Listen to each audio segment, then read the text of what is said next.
Huwag niyo pong gawin yan. Puputok tayo na parang pinatubo. That will trigger chaos pag inaresto nyo ang dating Presidente Rodrigo Roa Duterte. Bukod dun sa akin tatlong sources na talaga naman pong makakapaniwala yan, no?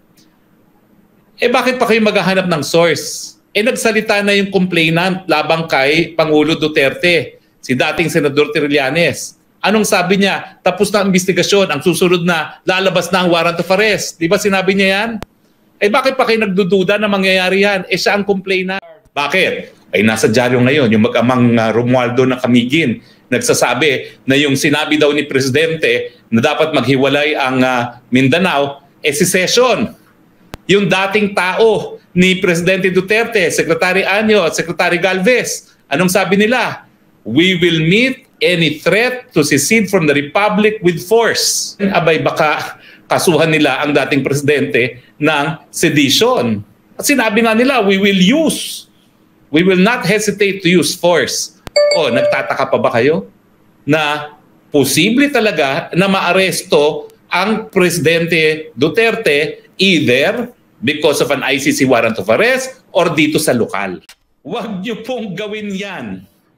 Puputok tayo na parang pinatubo.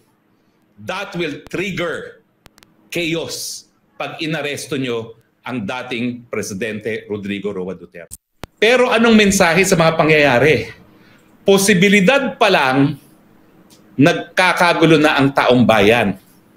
So kung sa tingin ng ilan dyan na dapat mag-cooperate ang Pilipinas pag nagkaroon ng warrant of arrest ang ICC at ito ay ipapaserve sa pulis o sa sundalong Pilipino, think again.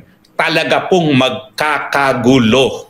Ang nagkakagulo na po ay yung nabanggit ko na posibilidad na baka maaresto ang ating Pangulo Duterte. O, now, anong reaksyon ng tao? Nagkakagulo na. Walang tigil ang aking telepono. Anong gusto nyong gawin namin? Magpi-people power na ba tayo?